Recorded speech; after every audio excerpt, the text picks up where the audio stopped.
এ বিষয়ে আরো জানাতে ঘটনাস্থল থেকে আমাদের সাথে যুক্ত হচ্ছেন সহকর্মী বিশ্বনাথ দাস। বিশ্বনাথ, মৃত আরো ৩ জনের পরিচয় নিয়ে এখন কিছু জানা গেল কি, বা প্রশাসন কি বলছে, আমাদেরকে বিস্তারিত জানাবেন।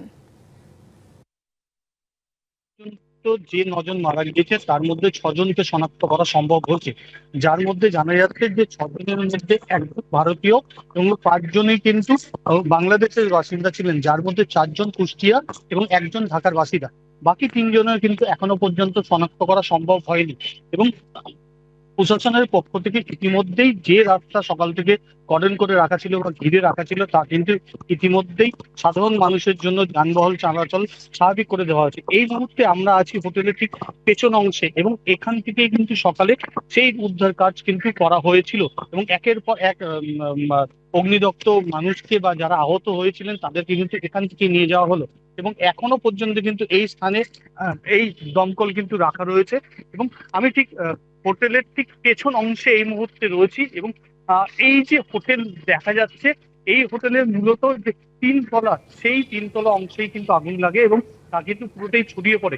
এবং অত্যন্ত ঘিঞ্জি এই হোটেল, যা অভিযোগ করা হচ্ছে যে নির্মাণ কাজ যখন করা হয়েছে একটির সঙ্গে আরেকটি কিন্তু হোটেলের কোনো রকম ছাড় বা থাকা কিন্তু নেই, একটির গায়ে কিন্তু আরেকটি করা হয়েছে।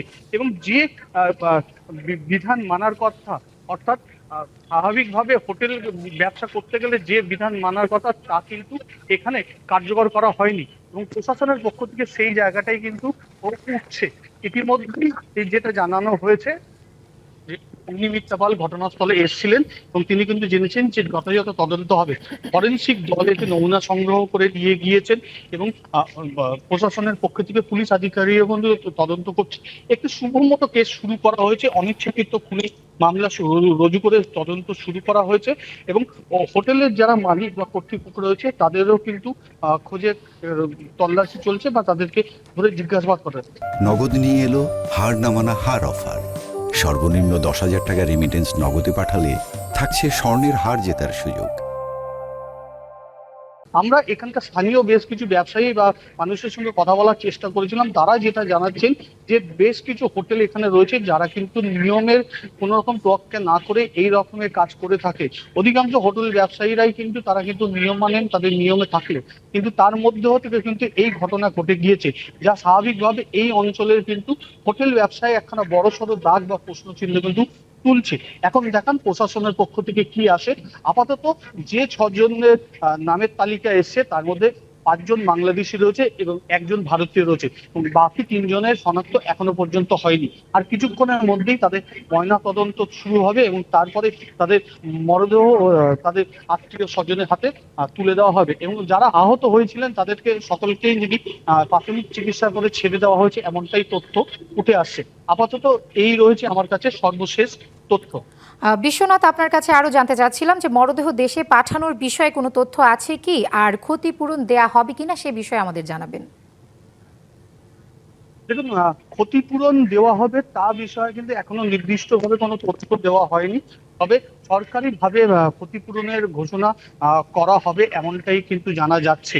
ইতিমধ্যেই ভারতে অবস্থিত কলকাতায় যে বাংলাদেশ উপদূত কমিশন রয়েছেন সেই মিশনের তরফ থেকেও কিন্তু আধিকারিকরা এসেছিলেন এবং এলাকা পরিদর্শন করেছেন। এবং তারা কিন্তু যে সমস্ত নাগরিক ওই হোটেলে আটকে পড়েছিলেন বা যারা প্রাণে বেঁচে ফিরেছেন তাদের সঙ্গে কথা বলেছেন, এবং একই সঙ্গে কিন্তু প্রশাসনের সঙ্গেও কথা বলেছেন। এবং যাদের মৃত্যু হয়েছে তাদের মরদেহ কিভাবে দেশে ফেরানো সম্ভব বা কতটা দ্রুততার সঙ্গে সম্ভব তা কিন্তু পশ্চিমবঙ্গের সরকারের সঙ্গে বা ভারত সরকারের সঙ্গে কথা বলে বাংলাদেশ মিশন কাজ করছেন। এবং যতটা দ্রুত সম্ভব তাদেরকে কিন্তু দেশে পাঠানো হবে এমনটাই কিন্তু তথ্য উঠে আসছে। ধন্যবাদ বিশ্বনাথ আপনাকে। এ বিষয়ে আরো জানাতে ঘটনাস্থল থেকে আমাদের সাথে আরো যুক্ত হচ্ছেন কুষ্টিয়া থেকে সাজ্জাদ। সাজ্জাদ, নিহতদের পরিচয় সম্পর্কে কি কিছু জানতে পেরেছেন? আমাদেরকে বিস্তারিত জানাবেন। জি প্রিয়া, আসলে আপনি যেমনটি কলকাতা থেকে শুনছিলেন একই খবর আমার কাছেও রয়েছে যে ৮ জন নিহত হয়েছে অগ্নিকাণ্ডে, তার মধ্যে কিন্তু কুষ্টিয়ার একই পরিবারের 4 জনের নিহতের খবর আমরা নিশ্চিত হয়েছি। এর মধ্যে দেবাশিস দত্ত সহ তার একই পরিবারের 4 জন এবং অন্য আরও 2 জনের নিহতের খবর আমরা পেয়েছি, কিন্তু 2 জনের আমরা এখনো নাম পরিচয় সেভাবে নিশ্চিত হলেও দেবাশিসের দত্তের যে পরিবারের 4 জন নিহত হয়েছে, তার স্ত্রী, তার এক শিশু সন্তান, ছেলে এবং তার শ্বশুর আকরাম হোসেন আগুনে পুড়ে নিহত হয়েছেন, মারা গেছেন, এই ধরনের খবর কিন্তু আমরা নিশ্চিত হয়েছি। এবং দেবাশিস দত্তের কুষ্টিয়ায় শহরে বসবাস করেন, কুষ্টিয়া শহরের আড়ুয়াপাড়ায় তার বাসা রয়েছে। আমরা কিছুক্ষণ পরে তার বাসাতে যাব। আর দেবাশিস দত্তের যে ঘনিষ্ঠ সূত্র কুষ্টিয়াতে, তার যে ঘনিষ্ঠ সূত্র, সেই সূত্র কিন্তু আমাদেরকে এই নিহতের খবরটি নিশ্চিত করেছে। আমরা যেটা জানতে পেরেছি, দেবাশিস দত্ত তার অসুস্থ স্ত্রীকে চিকিৎসার জন্য কলকাতায় গিয়েছিলেন কয়েক সপ্তাহ আগে, এবং তিনি চিকিৎসককে দেখিয়ে কলকাতাতে অবস্থান করছিলেন বলে আমরা জানতে পেরেছি। চিকিৎসাকে দেখানো শেষে উনি কয়েকদিনের মধ্যে ফিরবেন, এমনটি আমরা তথ্য পেয়েছিলাম। কয়েকদিন আগেও তার যারা ঘনিষ্ঠ সূত্র আমাদেরকে জানিয়েছিল যে দেবাশিস দত্ত চিকিৎসা শেষে কয়েকদিনের মধ্যে দেশে ফিরবেন। আর দেবাশিস দত্ত কুষ্টিয়াতে একজন সংবাদকর্মী হিসেবে কাজ করতেন। তিনি চ্যানেল 9-এর কুষ্টিয়া ডিস্ট্রিক্ট করেসপন্ডেন্ট হিসাবে দায়িত্ব পালন করছিলেন। পাশাপাশি আজকের আলো নামে একটি স্থানীয় পত্রিকার তিনি ভারপ্রাপ্ত সম্পাদক হিসেবে দায়িত্ব পালন করছিলেন। তো আমরা এতক্ষণে যে খবরটি পেয়েছি যে তার পরিবার এই হোটেলে অবস্থান করছিলেন, এবং গতকাল রাতে যে অগ্নিকাণ্ডের ঘটনা ঘটে, সেই অগ্নিকাণ্ডে তিনি সহ তার পরিবারের 4 জন মারা গেছেন। আর আমরা তার পরিবারের এখন পর্যন্ত তার বাবা মায়ের কাছে কথা বলতে পারিনি।